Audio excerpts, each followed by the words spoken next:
សម្ដេចតេជោហ៊ុនសែនណែនាំអាជ្ញាធរមូលដ្ឋានសូមយកចិត្តទុកដាក់លើក្រុមគ្រួសារកងទ័ពឈរជើងការពារទឹកដីនិងយុទ្ធជនពលីសម្ដេចតេជោហ៊ុនសែនប្រមុខរដ្ឋស្ដីទីបានណែនាំអាជ្ញាធរមូលដ្ឋានយកចិត្តទុកដាក់ចំពោះសុខទុក្ខគ្រួសាររបស់កងទ័ពកំពុងឈរជើងការពារទឹកដីយុទ្ធជនពលីព្រមទាំងអតីតយុទ្ធជនផងដែរការណែនាំរបស់សម្ដេចតេជោហ៊ុនសែនបានធ្វើឡើងក្នុងកិច្ចសម្ដែងសម្ដាលជាមួយក្រុមប្រឹក្សាខេត្តក្រុងស្រុកឃុំសង្កាត់និងថ្នាក់ដឹកនាំមន្ទីរអង្គភាពនានា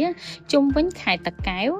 ក្នុងជំនួបសម្ដែងសម្ដាលនេះសម្ដេចតេជោហ៊ុនសែនបានលើកបង្ហាញពីវីរភាពនិងគុណបំណាច់ដ៏ធំធេងចំពោះជាតិមាតុភូមិរបស់វីរៈកងទ័ពក៏ដូចជាវីរៈនគរបាលជាតិដែលបានយកទ្រូងពាំងគ្រាប់ដើម្បីជាតិទឹកដីនិងប្រជាជន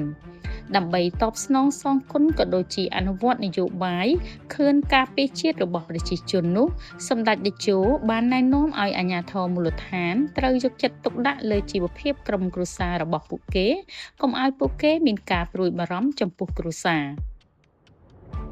សម្ដេចតេជោហ៊ុនសែនបានបញ្ជាក់ថាអ្នកដែលរងគ្រាប់គេនៅមុខដើម្បីសេចក្តីសុខយើងទាំងអស់គ្នាដូច្នេះគ្រាន់តែយើងអើតមើលគ្រួសារគាត់គឺជាកាតព្វកិច្ចចូលរួមក្នុងកិច្ចការពារជាតិទៅហើយគាត់ពលីជីវិតទៅហើយយើងត្រូវមើលគ្រួសារគាត់ជួយកូនចៅឲ្យបានសិក្សារៀនសូត្រសម្ដេចតេជោបានបន្ថែមថា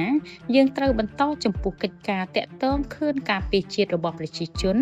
អ្នកទៅមុខគេការពារទឹកដីយើងនៅក្រៅត្រូវធ្វើការជួយដល់គ្រួសារកងទ័ពយុទ្ធជនពិការនិងពលី